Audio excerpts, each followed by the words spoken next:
Okay. Fucking third time I've tried recording this intro. I definitely did not forget to record an intro and am now doing it a day after recording. This is most assuredly the same exact shirt I was wearing. It's not going to change and be a little bit off-putting for absolutely no reason whatsoever the moment that this segment is done. There were just a couple of things I wanted to preface. So, first off, Cormac McCarthy was not a great guy. He was very flawed, and he did, things which I find a bit detestable and immoral. So it certainly complicates my relationship with his works, but I do think that we should be able to, instead of separate the art from the artist, to take the artist's life in tandem with their work and kind of reflect upon it in a broader context. And personally, even though he wasn't a great guy, I do think that Cormac McCarthy was a great writer. And he has some incredibly important things to say, and I don't think that those things are diminished or lessened simply because he, did bad things. His immoral actions do not negate the powerful words that he put to paper. So, he's my favorite author. He wrote some of my favorite books, and I'm not going to just, drop all of the enjoyment that I have gotten out of his works just because he did some bad things. So, and he's dead also, if that helps anyone to get past it morally. But, and I think with anyone who's a bad person who makes art that you like, I think it's worth critically examining how their life impacts the art that they made. And, determining if you want to encourage people to explore their work, knowing who they are. So I just wanted you guys to be aware. You can go look into the specifics. This isn't a drama video. This is a tier list of his books. But the real life Cormac McCarthy was not the best guy. And I just wanted to make sure that we were all on the same page there. I love his work, but I don't love him. So, yeah. And another thing, my hair was doing a stupid fucking thing where there was like a strand from this side of the part that was like just continually falling over my face. And somehow, in the entire time that I recorded all of the footage, I did not notice that happened. And I did not manage to fix it. I came so close to fixing it like 10 times, and I did not at any point actually just take the hair and part it from this side over to this side where it was supposed to go to begin with. So it annoyed the piss out of me. It made me want to tear my hair out while I was editing and reviewing the footage. So just so you know, I did notice it. It is very funny to me and only slightly aggravating. So before anyone says anything mean about it in the comments, I get to say I already called it out in the introduction. So, be as mean as you want. Go ahead. Make fun of me. Make fun of my everything. Anyway, but without further ado, thank you for joining. Welcome to the Emporium, and let's tier rank some Cormac McCarthy books. So, about 2 years ago now, I watched like the first hour of Wendigoon's Blood Meridian video, and from there decided to read the whole book because, it intrigued me. I really liked the whole concept and everything. And from there, I just kind of I fell in love with Blood Meridian. It became like my favorite book, which has mostly remained kind of unshaken in that position. So And from there, I just started reading more and more of his works, and he kind of became, my favorite author. So I finally, just like 2 days ago, finished reading The Outer Dark, which is the final book of his that I had yet to read. So I've read every novel. I haven't read the screenplays because originally they didn't interest me. And I think for the purposes of, McCarthy's work, I think you get everything you need from his novels. I don't think you need to read the screenplays too. But I am planning on eventually reading them. I'm just... It doesn't have a lot of bearing onto the overall journey that I'm taking with McCarthy, which is for, the literary aspects of it, and, his prose and shit is just so beautiful. So that's, the majority of the reason for why I personally was reading McCarthy. So I feel like a screenplay, anyway. Still going to eventually. I want to watch the adaptations of The Counselor and The Sunset Limited. I believe there's an adaptation of that. So I really want to watch those and probably read through the screenplays for both as well. So how I'm going to do this is we're going to go through in the order that I read the books, not the order that they were released, because after this, I'm going to be reading through all of his works again in the order they were released, and then I'm going to read through them another time in the order of their settings, because they take place in different time periods in American history, and we're going to be doing different tier rankings for each of those, and potentially I'll be doing individual videos for each book as I go through on my second and third read. I decided not to on my first go through because these books are hard thematically.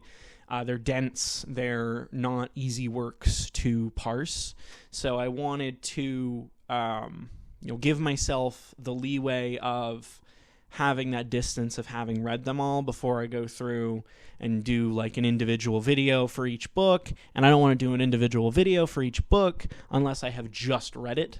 So it really only makes the most sense to separately do a video on each one on my second read through. So anyway, that's kind of what we're going to do.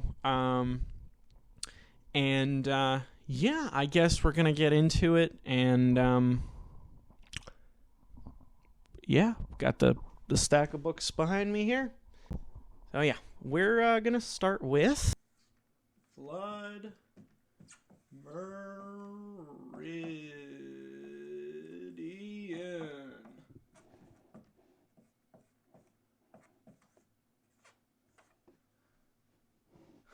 Can't even see it. So we're starting with Blood Meridian, and if I occasionally look down here, I have my notes on my phone, so I'm going to need to consult them for all of these, because I do have some thoughts from them. I'm going to keep the sections talking about each book individually relatively brief, because I don't want to get too deep into, plot spoilers or anything. I mostly just want to do the ranking, but I do want to give my thoughts on them and justifications as to where they are in the tiers. So, and especially with specifically Blood Meridian, there's a million videos that talk about the whole basic premise and everything, so I'm really not going to touch on this one too much or for very long right now, but it's incredible. It's my favorite McCarthy novel. It's my favorite novel in general. On a first read, it quickly climbed to that spot and has remained there, even in spite of I've been reading like a fucking madman as of late. So yeah, there's a million videos on Blood Meridian already. They're you can go watch the Wendigo one if you wanted to. I think honestly, if you want a summary, that's pretty much why you should go watch the Wendigo one. But I wouldn't bother watching it if you've read the book. He basically has not that much to say about it, so it's just kind of a 5-hour summary of the book. If you want some really great series that kind of break down all the thematic stuff that happens in here, I would recommend Aaron Gwynn's series. I think his channel's called The Road to Cormac McCarthy or something like that, or The Road to Blood Meridian. He has videos on several of McCarthy's books, and they're all really good.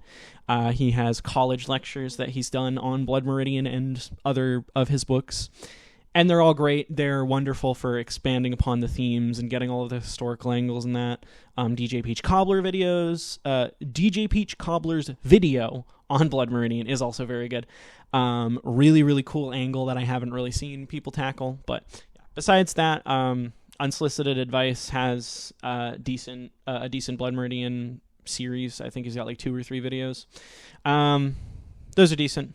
But anyway, I would recommend checking out those places if you want deep analysis of Blood Meridian. But it's an incredible novel. It's got such an amazing plot structure that it's structured perfectly. It's in a lot of ways it's mirrored from from the first half to the second half, which I know a lot of books do in part, but it feels so intentional. It feels so necessary for the comments on the cyclical nature of violence, and it's a beautiful, gorgeous book. The natural vistas are incredible. The prose is awesome. It's great. It's just great. It's very enjoyable. From a plot progression sense, it's a linear series of events that take place. It's, for some of his other works, actually pretty not easy, but it's not horrifically muddy to parse. A lot of his works are very muddy to parse through. So this, I feel like, is probably up there on introductions to McCarthy's work. I don't think it's the best introduction to his work, but I do think that this is probably the simultaneously most profound and easiest to read of his works. It's not easy. It's still very dense. It's very brutal and in a lot of ways bleak, and it's very intense, but it is very, very but it's a very enjoyable kind of almost an action story feel to how a lot of it progresses. And it just touches on some incredibly, incredibly important topics to the American zeitgeist. So I just think I think this is an important fucking novel for any American, anyone from the United States who is into reading should pick this up and read it. Even if this isn't the kind of book you're into reading, even if you don't finish it, even if you fucking DNF it, I think you should try. I really do think you should try. So that's my this. This is going in S tier. It's just borderline a perfect novel. There's I have no issues with it. It's got an insanely good premise, insanely good villain, insanely good main character, and the plot is fucking amazing. I don't know. I feel like I'm repeating myself. So anyway, I don't have a lot to say about this here. Go find other videos talking about it. It's great. It's awesome.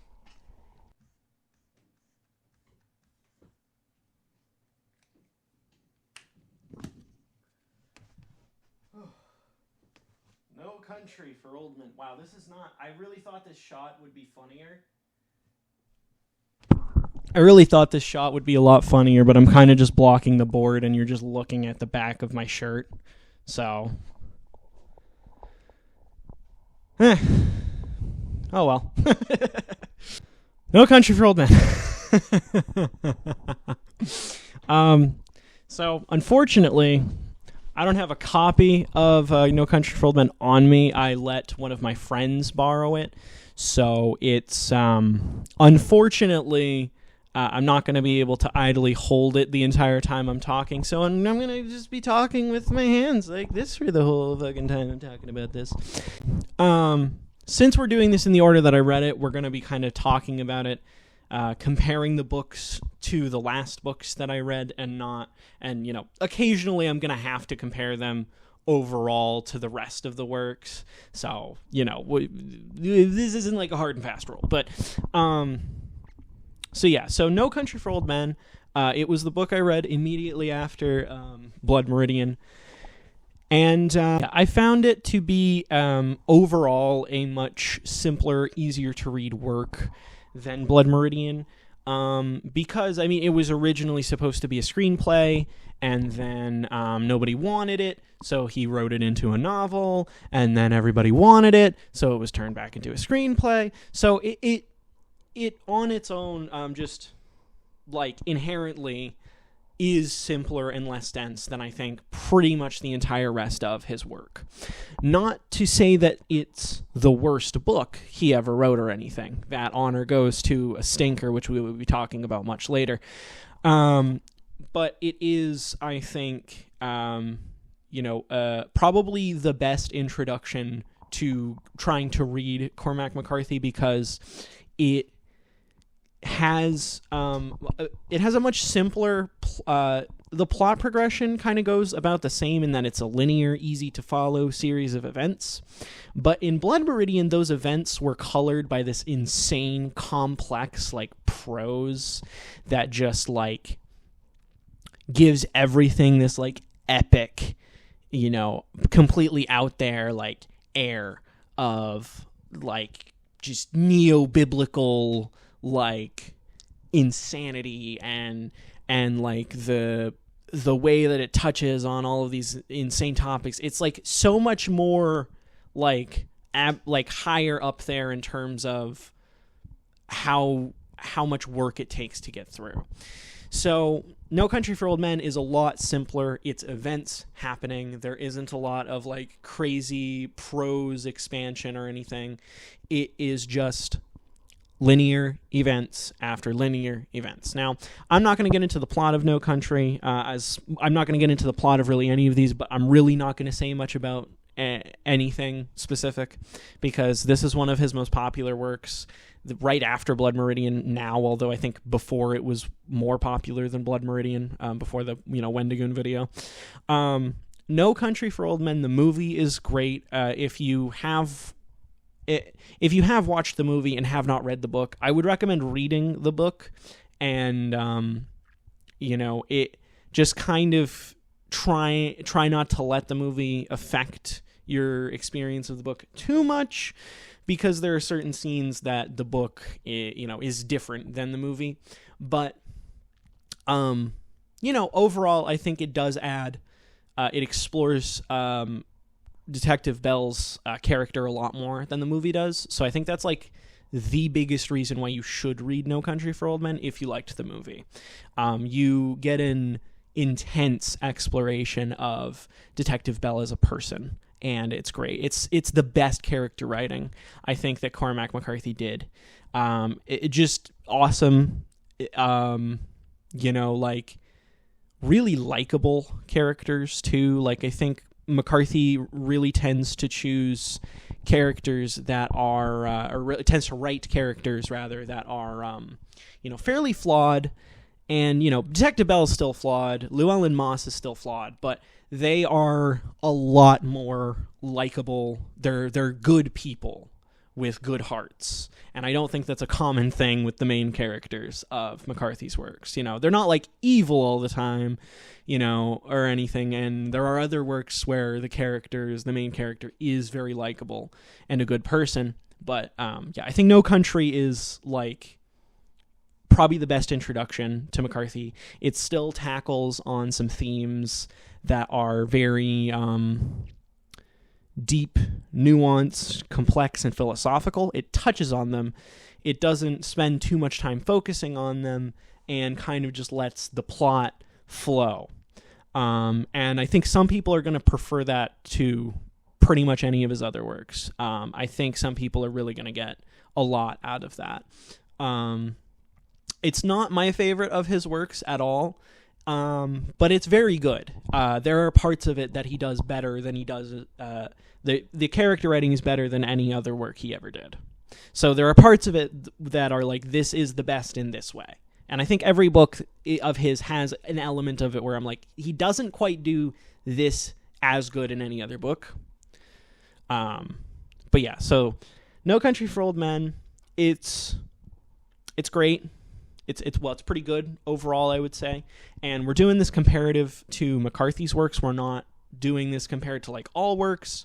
So No Country for Old Men is going to get a B tier from me, not just because it doesn't breach into the heights that he does in the majority of his other works, but it does, keep its head above. Like, it's not a C. It's very much not. It's a very good story. Like, if another author wrote this might be an A tier, S tier for that author. But, I got to compare it to McCarthy's works only, and it's going to get a B tier from me. If you haven't read it, I would recommend doing it if you liked the movie, because you'll probably like the book too. So next up, we have The Road, another of McCarthy's most famous works. I think Blood Meridian, No Country, and The Road might be his top three. I mean, maybe All the Pretty Horses would be more popular than Blood Meridian. It's hard to say. I know that All the Pretty Horses was his breakout novel that really busted him out into the mainstream. But anyway, The Road is another of his works that just got really, really famous. And yeah, for good reason. This is great. It's fantastic. It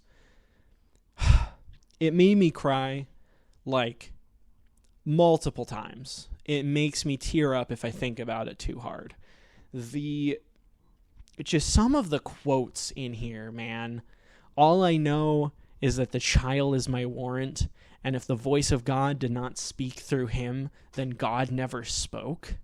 I got goosebumps just saying that just now. That shit is insanely just so impactful. Just so... It just tears you asunder. And it's a gorgeous book. It's beautiful and terrible and bleak. Yeah, it's such a bleak, depressing book, but it maintains this through line of hope that carries you along. It keeps you not only stable enough while you read, it makes it so it's not too overbearing, and the hope is the philosophy within it. And McCarthy always has some amount of philosophy that oozes into every book that he writes, and the hope is every scene in which there is hope restored in the novel. That is where the philosophy shines through. That is where all of the deeper themes within the novel come out. And it's gorgeous. It's beautiful. It's the most emotionally, viscerally impactful work I think he ever penned. It's great. It's awesome. It's A tier. It's an A tier story. It's, I don't think it's as good as some of his other works. There are some books which are going to go in A tier above The Road, but I think The Road is incredible, highly worth your time. Even if you hate all of his other books, read this. If you hate Blood Meridian, you might still really like The Road. If you hated No Country, you really might still really enjoy The Road. It's very sad, it's very depressing, but it's also very hopeful. And it's a beautiful story. It kept me going at a very hard time. I would not even necessarily that this in particular kept me going, but it definitely helped. It definitely added to my burgeoning belief in hope in the darkest of places. That is this book. This book is Hope in the Darkest of Places for 300 fucking pages, and it's beautiful. Read it. Even if you hate all of his other books, fucking read The Road. It's great. It's awesome. Fucking A tier. So next up, All the Pretty Horses. This is a gorgeous book. This is a classic coming-of-age story with a spiritual and, epic quality to it. It is a very, very kind of it takes a tired trope, and I think it does it in a very, very just philosophically, to me, this is a book that really showcases McCarthy's ability to take these higher ideas that he has for, things about like modernity encroaching onto the natural world, which he touches on in like all of his works. The coming of age, like, your connection to the place that you're from and the land that you live in.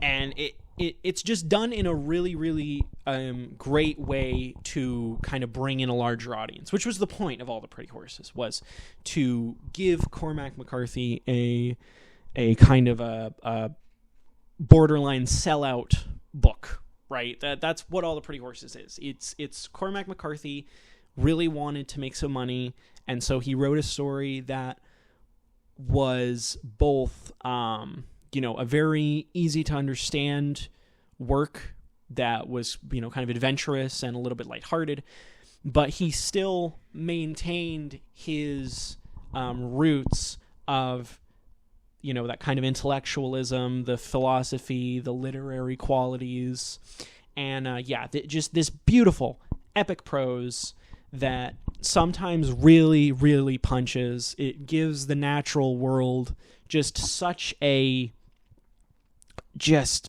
ethereal, surreal, gorgeous quality to it.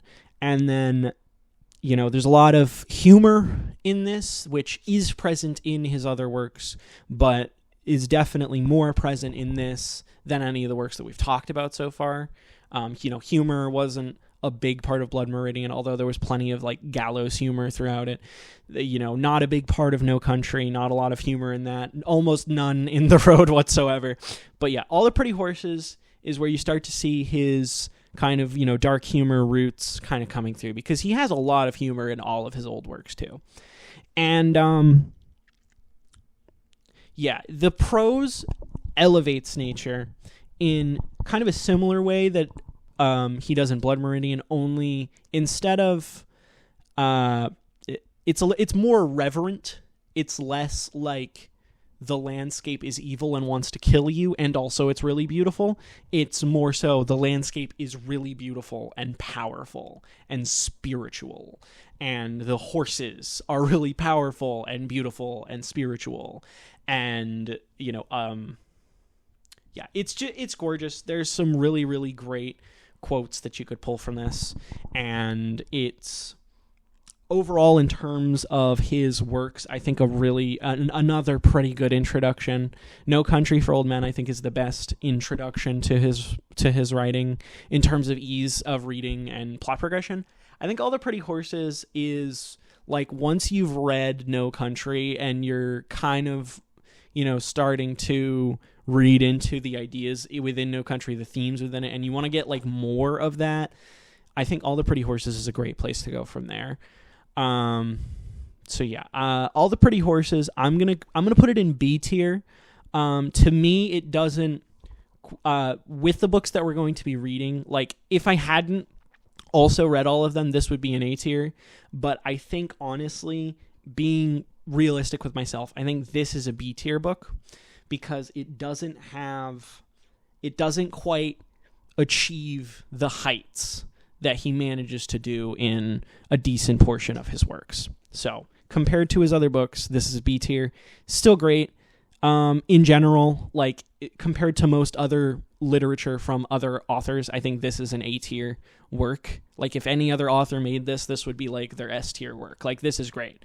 So don't get me wrong. This is not, you should read All the Pretty Horses, but it's going to go in B tier for McCarthy's works.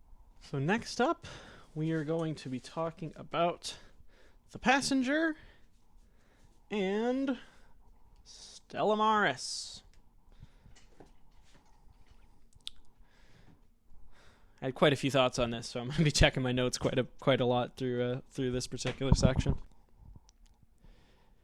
Yeah, I have a lot of thoughts about The Passenger and Stella Maris. The rest of these I actually have quite a few notes on, so buckle the fuck in. So The Passenger is... So we're going to talk about these individually, but we're ranking them in one tier. So we're ranking these together. because they're incomplete without each other. So to me, that just seems like you should probably just read them both if you're going to bother reading either. So yeah, that's my thing. So The Passenger is quite possibly one of the weirdest books I've read. It's the weirdest book that McCarthy ever wrote. It has an absolutely insane plot that touches on such a wide swath of different American ills. Like, obviously we have the, encroachment of modernity upon the natural world, right? We have the whole reverence of the past and of nature itself. And then he starts fucking getting weird with it. We get this, this plane goes down and it's missing a passenger, and there's one of the main characters is a diver, and he's diving into this wreck to assess the damage and shit, and all that's happening, and there's a missing passenger, and that's where you get the name of the book, The Passenger. But that has almost nothing to do with the rest of it. That has so little to do with the entire rest of the plot that it's actually fucking insane. I really am excited to get to my reread of The Passenger. It's going to be one of the last books I do in my reread of McCarthy, and I am very hyped for it because this book is insane. This book is crazy. There's this dolphin man thing called the thalidomide kid, and he's I think he talks in a pseudo British accent or something, and he has these conversations with it keeps cutting to memories of the main character's sister. I've forgotten his name, but the main character's sister. It keeps cutting to his sister, and she's schizophrenic, so she's seeing this dolphin man thing, and it's just crazy. It's so wild. It touches on so many different things.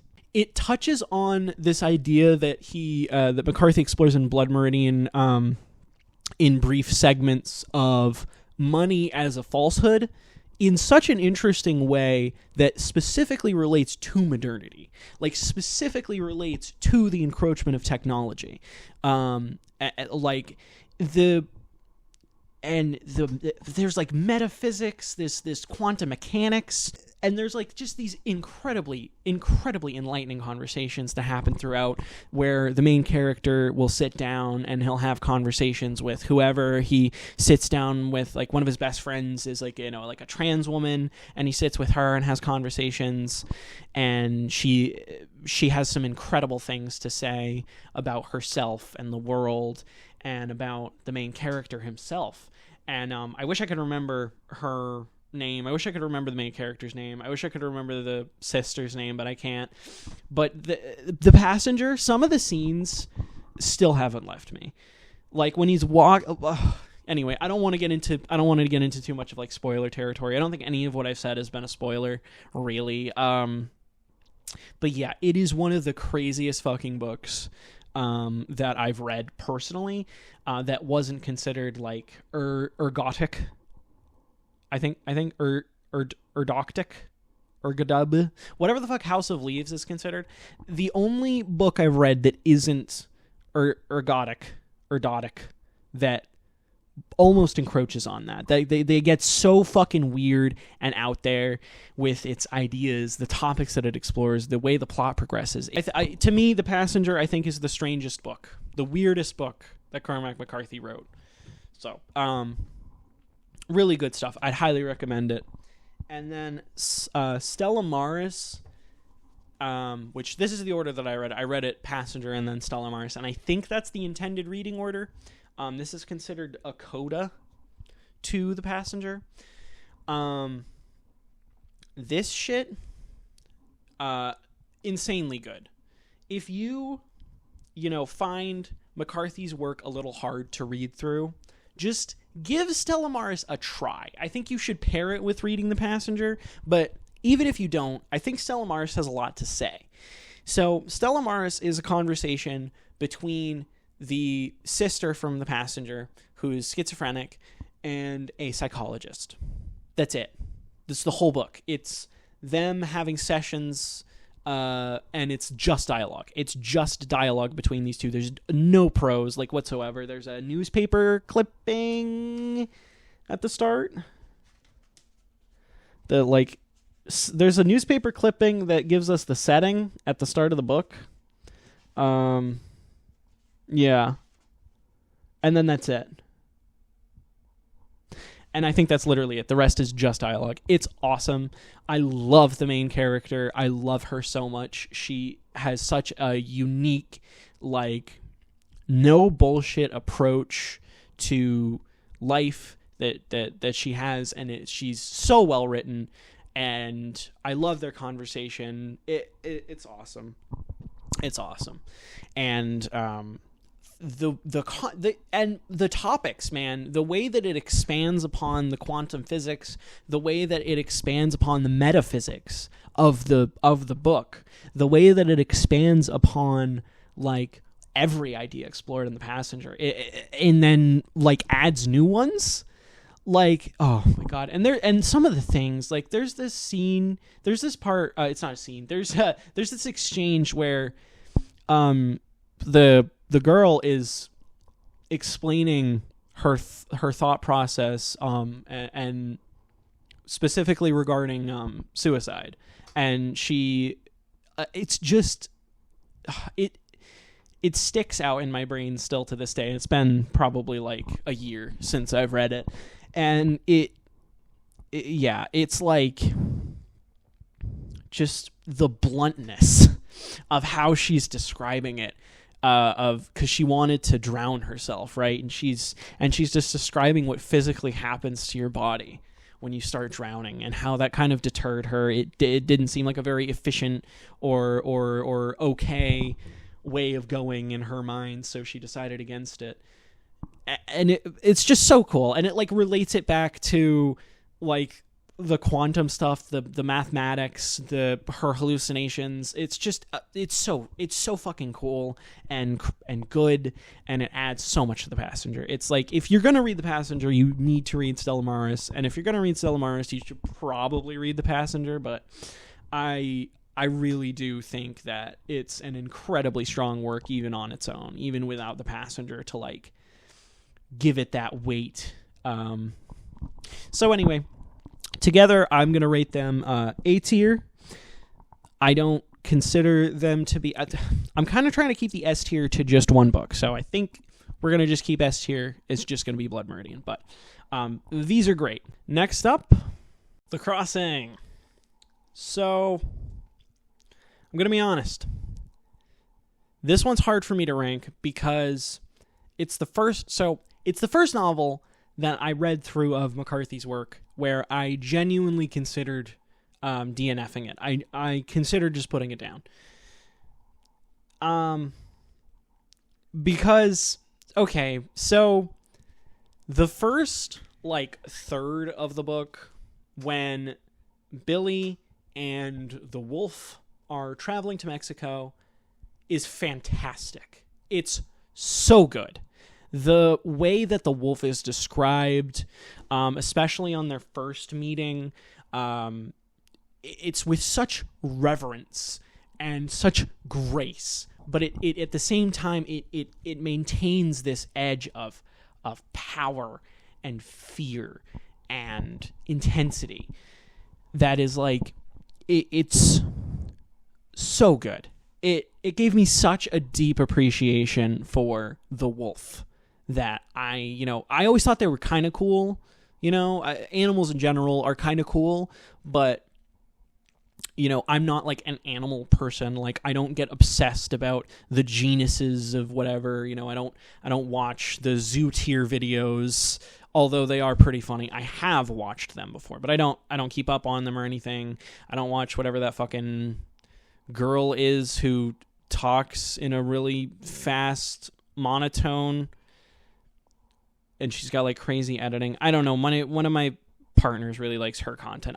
I'll see if I can find her. I'll throw her fucking image up on screen or whatever. But I'm not that guy. So All the Pretty Horses, which this is the sequel to All the Pretty Horses. The Crossing and Cities of the Plain are books 2 and 3 in the Border trilogy, of which All the Pretty Horses is the first book. So anyway, so this is a sequel to that.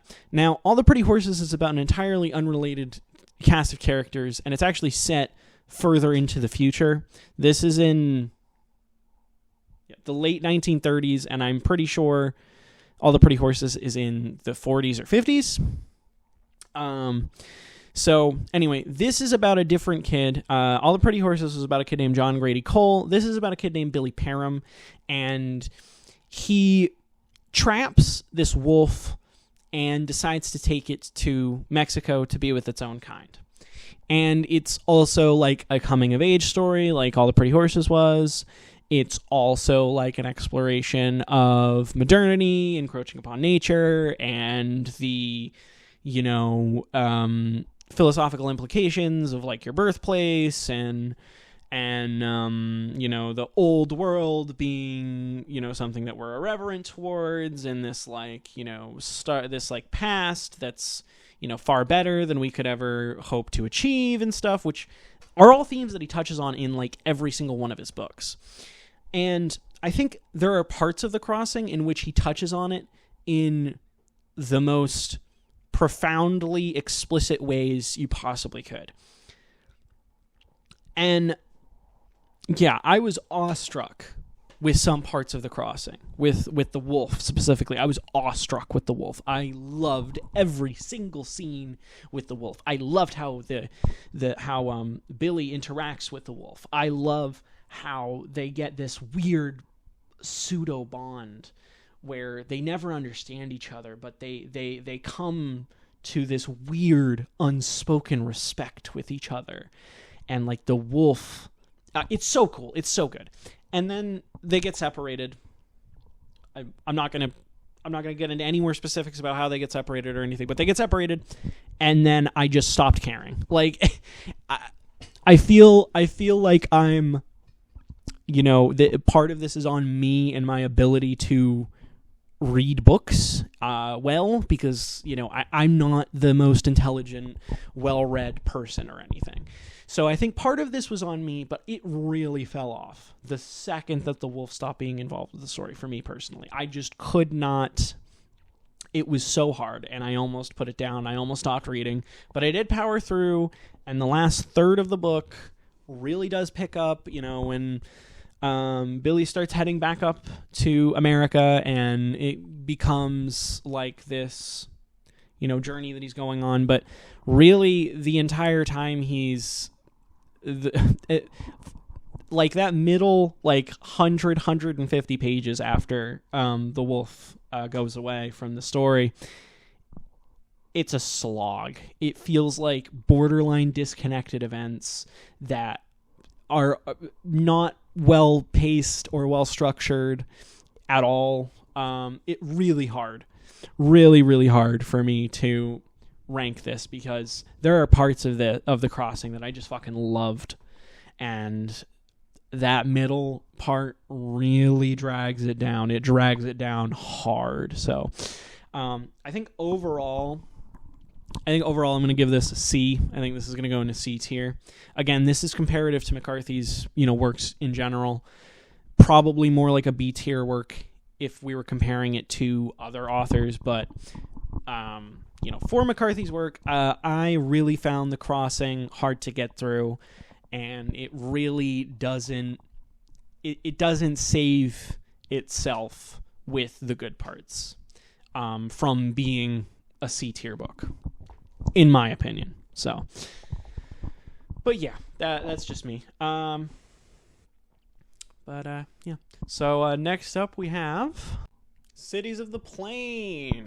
Cities of the Plain features the so where All the Pretty Horses and The Crossing were both kind of coming of age stories, Cities of the Plain is the main character from All the Pretty Horses and the main character from The Crossing. They are now adults, and they have been adults for some time, and they are working on a farm together. that's at least like the start. That's the start of it. John Grady Cole falls in love with another Mexican girl, presumably because she reminds him of the girl that he fell in love with in All the Pretty Horses. And it basically, destroys all of the peace that they have. And John tries to go and chase after her, and everything kind of falls apart. I fucking loved this. I thought it was so fun. The character dynamics, the friendships, the people. Like I said earlier, that McCarthy tends to choose people who are incredibly flawed and generally not good people. I think that All the Pretty Horses, The Crossing, and Cities of the Plain, the characters are good people. They're people with good hearts who are placed into situations that they shouldn't have to face, but they do.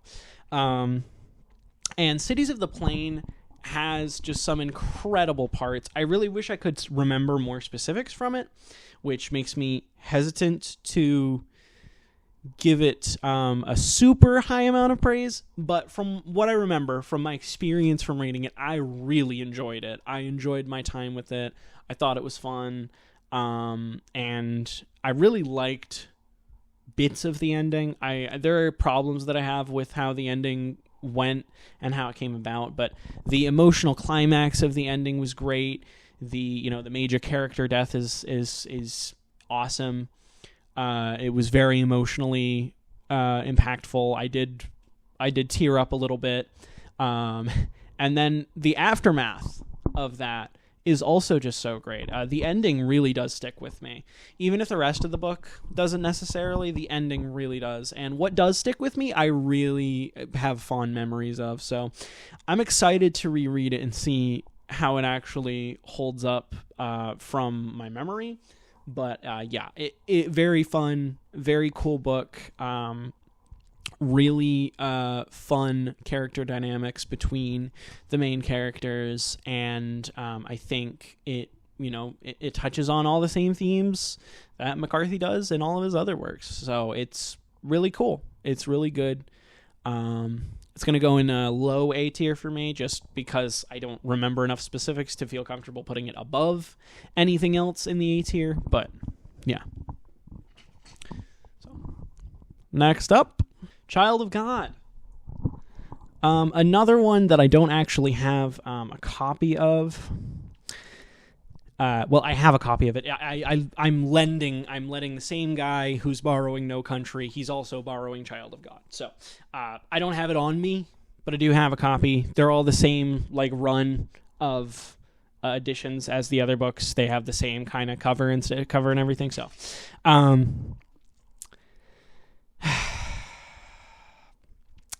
So, kind of, this is This is a very mid book to me. I don't like Child of God. I don't hate it.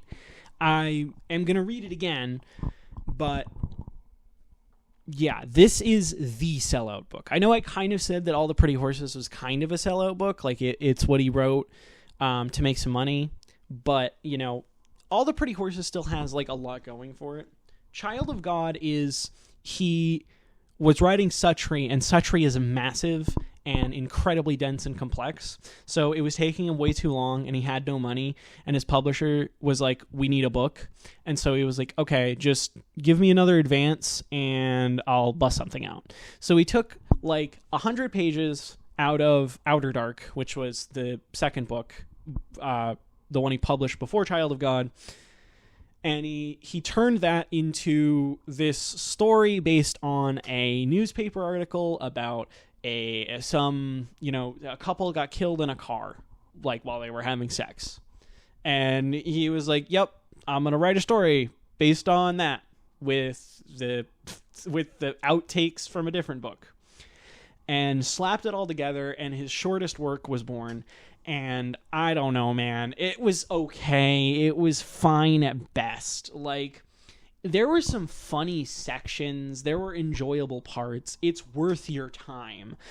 It's not going to go in F tier. None of his books are F tier to me. But this is his worst book. This is a D tier fucking book. It's not because it's gross and like about a necrophile. I don't really care about that. I don't care that that's what it's about. I mean, I've read the fucking Edgar Allan Poe story about the necrophile. I've read creepypastas about necrophiles before. It doesn't bother me. It's just that it sucks. It's like so not... It's so obvious that it's a cash grab the entire time you're reading it, because like he doesn't try to go crazy with it at all. It's a very simplistic story that barely touches on themes, in my opinion, with any depth.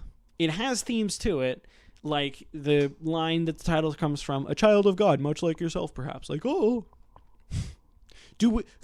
could I become this monster?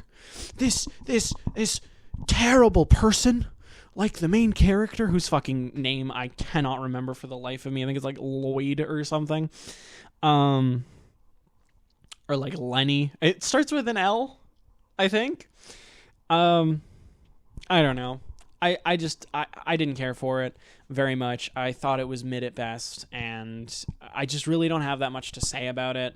It has some really funny parts in it. I think in terms of humor, it's kind of up there in McCarthy's books, which again, I think that like every book, I think he does one thing really well in, and I think comedy shines through quite a bit in Child of God, but I don't even know if it shines through in the same way that it does in his other works that are really funny. Like there are some books that he wrote that have a lot of moments of humor within them, a lot of slapstick and stuff, and Child of God has some of that. But yeah, it just doesn't hit for me. It just doesn't hit for me at all. It's thankfully very short, so you can get through it pretty easy. I got through it in like 2 reading sessions, and there are enjoyable parts, there are fun parts, but overall, I just found it to be just barely not a waste of my time. So it's going to go in D tier. But yeah, that's Child of God. And next up, Suttree. Oh boy, Suttree. I think this is the longest single novel that McCarthy wrote. The editions of the Border trilogy that are all 3 books in one tome, I think are technically have a larger page count. Suttree is a nearly 500-page tome. Really, it's not a tome. It's really not a tome. I'm being exaggerative, but it is incredibly dense. It's a bit of a beast. This is, I think, the most difficult book of his to read, just on a reading basis. The prose kind of peters in and out of this like jaw-dropping poetic language that describes the swirling detritus of the most poor parts of the South during the big boom of industrialization in America, and that will then be followed up by relatively funny slapstick segments, and then it will be followed by like the most insane philosophical shit you've ever heard in your life. And then it will go into this beautiful vignette of like this fucking mountain range, and there's like a train on fire that's rolling by in the hills and shit. There's so much that happens in Suttree, and it is so profound. I love almost every single character in Suttree. I love the main guy Suttree. I think he's great. I think he's very well done. His flaws and his follies and everything. I love oh my god, what is his name? The watermelon patch guy. I really wish I could remember his name. Fuck. Okay, well I can't remember his name, but the guy who fucks an entire patch of watermelons and gets arrested for it and meets Suttree in prison. I love his character. I love all of the random named people throughout that Suttree forms relationships with. Yeah, this might be the most profound book that McCarthy ever penned. And I definitely don't understand it all. I understand the majority of like the gist, but I wouldn't even say I understand all of the gist. Like, I wouldn't say there was a moment where everything clicked for me, but despite that, this is probably like my second favorite of his works. It's so profound, it's so beautiful, and so sad, and so happy, and so like the way that it explores grief and old age and familial connections and all of the other typical themes that McCarthy touches on. It's just great. I was awestruck with the prose the entire time. Even if I didn't understand what the sentence was saying, I was awestruck with how it was written. Like, I think I'm going to read a quote from this. I haven't been reading quotes from the other books because it was hard for me to pick a specific one, but I think I just want to read a little bit of the first page. Dear friend, now in the dusty, clockless hours of the town when the streets lie black and steaming in the wake of the water trucks, and now when the drunk and the homeless have washed up in the lee of walls and alleys or abandoned lots, and cats go forth high-shouldered and lean in the grim perimeters about, now in these soot-blacked brick or cobbled corridors, where light-wire shadows make a gothic harp of cellar doors, no soul shall walk save you. Old stone walls unplumbed by weathers, lodged in their striae fossil bones, limestone scarabs rucked in the floor of this once inland sea, thin dark trees through yon iron palings where the dead keep their own small metropolis, curious marble architecture, steel and obelisk and cross and little rain-worn stones where names grow dim with years, earth packed with samples of the casket maker's trade, the dusty bones and rotted silk, the deathware stained with carrion. Out there under the blue lamplight the trolley tracks run on to darkness, curved like cock heels in the pinchbeck dust. The steel leaks back the day's heat. You can feel it through the floors of your shoes, past these corrugated warehouse walls, down little sandy streets where blown-out autos sulk on pedestals of cinder block. And it just keeps going. It fucking enamored with how this is written. And, like, I think McCarthy's always really good with prose. Prose is, like, one of his strongest suits, but I think that Suttree really takes the cake for just how absolutely out there. He went balls to the wall when he wrote Suttree with just prose. Just prose alone, he went balls to the wall with it. And yeah, my second favorite, I think, of his works, it's going to go in high A tier. It's going to go like just under, like bordering on S tier, is where Suttree is for me. So it's great. Highly recommend that you read it if you enjoy McCarthy's other works, because it's very worth your time. So, next up, The Orchard Keeper. So, holy fuck, this book has hands. So I know that I said that Suttree is probably McCarthy's hardest book to read in terms of its density and the way that its language is used. Orchard Keeper is also very fucking hard. Not because of the vocabulary used, but because of the way that the plot progresses. So, The Orchard Keeper follows three completely unrelated characters who you do not see the connection between them until like the last 10 pages. Like, you can thematically kind of get connections between the three characters that it focuses on, but you do not understand their connection in the story until the very end, which is highly impressive. This must have been very well planned out. Like, McCarthy must have had the exact plot for this kind of plotted out in his head long before he put it to paper. But it was so fucking difficult for me to understand what was happening within The Orchard Keeper. Not as hard as, some parts of Suttree, but I feel like I understand Suttree better than I understood The Orchard Keeper, truth be told, I'm still not 100% sure what the point of this book is. Like, there are parts of it that I can understand, and there are themes in it that obviously, like, you know, the very first scene is just a very obvious, it's touching on modernity and technology encroaching on the natural world. It's, you know, literally these guys who are trying to cut down a tree. Yep, they're trying to cut down a tree, and there's a fence post in the tree, like in the middle of it, and they're saying that the fence post grew up into the tree. That's a pretty obvious theme, right, that he touches on in all of his other works. And then the entire rest of the book has so little to do with that. Now, I'm sure it has plenty to do with it. It's just in my experience reading it, I could not parse exactly how that beginning scene related to the rest of it. I couldn't understand the connection between Ratner and Sylder and the Orchard Keeper at all until like the last 10 pages. And even still, I'm not 100% sure of their connection to each other.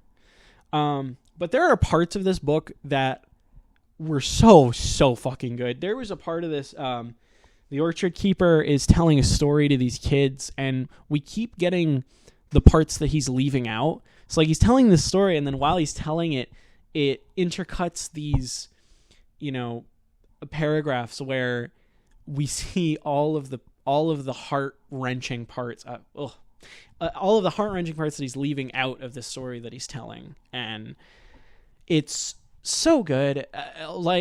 Yeah, there are parts of The Orchard Keeper that are great, but I think in my own reading experience, trying to parse the meaning of it, I feel like I just wasn't smart enough to get this one. And to me, it didn't have enough to where it truly elevated it on the same level where, like, even though I didn't understand all of it, you know, I still was like, wow, this is awesome. This is so fucking good. No, there are parts that are so fucking good. And then there are parts where I just straight up could not tell you why we saw the scene that we just saw. So, yeah. I think this one's going to go in B tier for me, personally, but yeah, it's pretty good. I'm not making the tier ranking as I'm going, by the way. I'm filming all this without, like, seeing the tiers in front of me, so I don't know exactly how they're placed within the tiers, but I'm going to figure that out once I've created the tier list, and I'm going to have it on screen and everything as we go, but yeah, that's, just so you know, I can't see the tier list. You guys have a better idea of what the tier list looks like than I do right now filming, so anyway. But yeah, Orchard Keeper, B tier, it's pretty good overall, but for McCarthy's works, it doesn't quite reach that upper echelon that I think all of the other books that are in A tier did, but definitely still worth a read if you're trying to read all of McCarthy's works. If you're not, I probably wouldn't bother finding The Orchard Keeper. It's a little bit more... It's a little bit different than the rest of his works, like stylistically. So, yeah, if you're trying to just get into McCarthy, I would recommend a different book to start, but this is not a bad book. I'd recommend reading it if you like McCarthy. So, anyway, B tier. Next up, Outer Dark.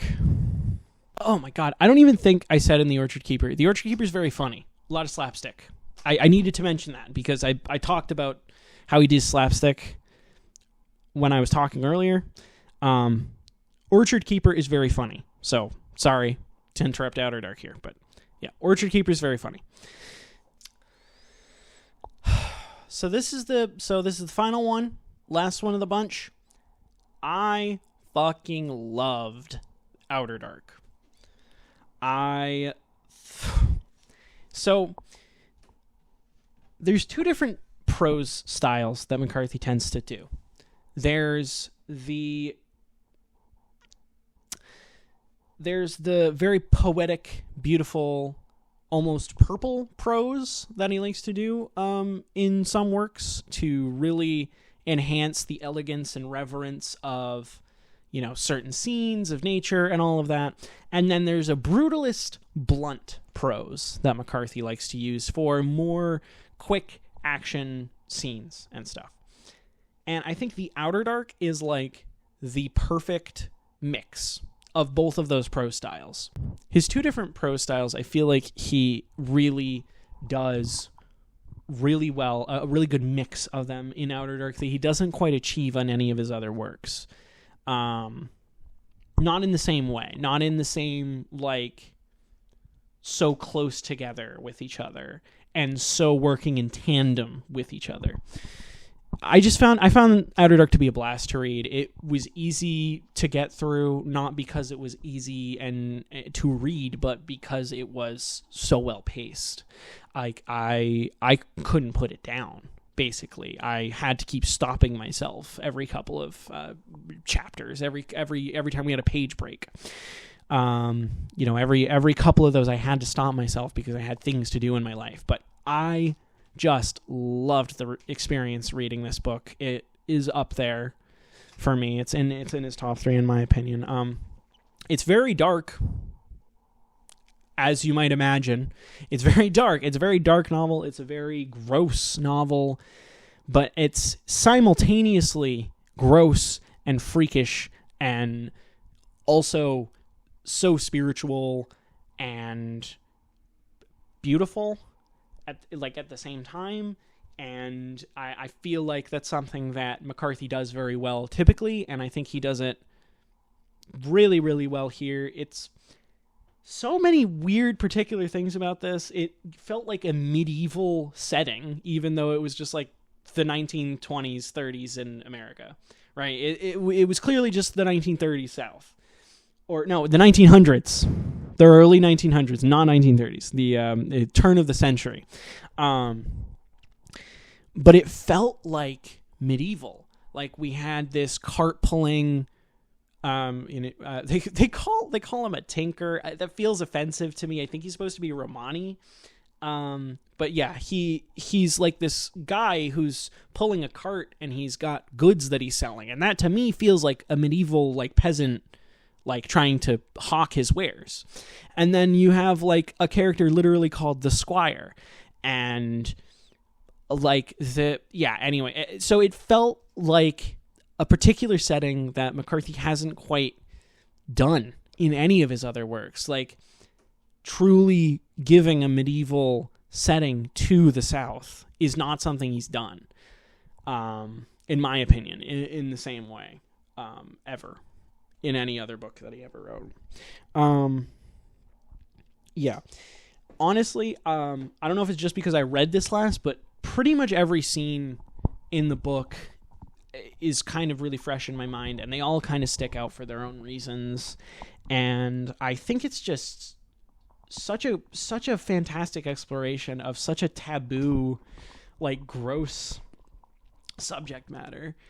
And I really liked the characters. Honestly, I enjoyed how much of a piece of shit Culloh Holmes was.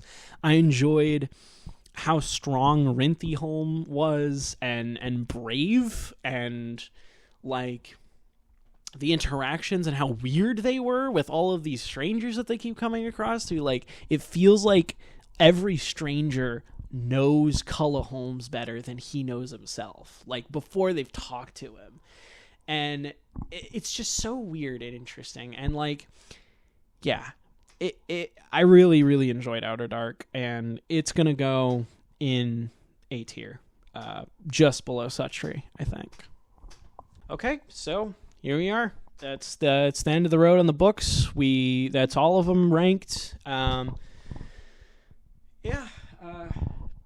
Overall, I think I'm pretty pleased with my own placements. I think that, vibes-wise, first impressions based on a first read, I think that is pretty accurately reflective of my thoughts on it and where I would put everything. Again, keep in mind that all of this is it's been a while since I've read like The Road and it's been a while since I've read All the Pretty Horses and The Passenger and The Crossing and basically everything except for the last few. It's been a while since I've read them, so I probably don't have the greatest memory. So there's probably some things about said novels that might, on a reread, I'm probably going to have different thoughts about. But yeah, I really wanted to get this made now that I finally finished Outer Dark. While it was fresh in my mind, I wanted to just get this out there. So anyway, that's about all I have. Let me know how you guys would rank McCarthy's books, how you would where you would place all of these books. If you were doing your own tier ranking, just put them in the comments for me, because I would love to hear. And if you have any, recommendations for authors that I should maybe try to get into, I'm always open to suggestions. I'm constantly reading books. Right now, I'm in the middle of simultaneously reading a Crime and Punishment and a Lovecraft story collection and Choke by Chuck Palahniuk. It's a reread aloud for one of my partners who they have trouble reading words on a page, so I'm just reading it aloud. So I'm kind of simultaneously reading at least 3 books at a given time, and yeah. So any suggestions, anything else that you guys think I would enjoy or that I would hate or whatever, drop them in the comments. And yeah, once I do the reread of all the books, I'll be doing another tier ranking and hopefully doing a video individually for each of them. But yeah, anyway, this was this was tier ranking the McCarthy books, I guess. Thanks for stepping into my emporium, and yeah, watch your step on the way out.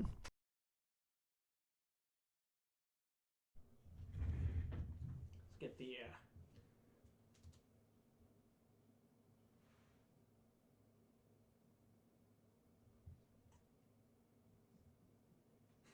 or should I do one of the oh fuck. The entire stack of books is probably not the greatest plan, but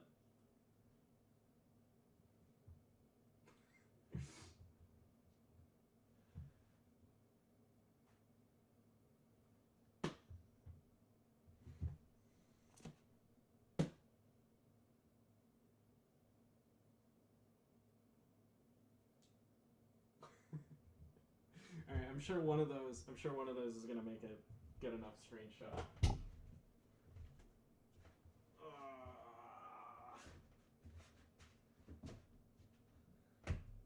Okay.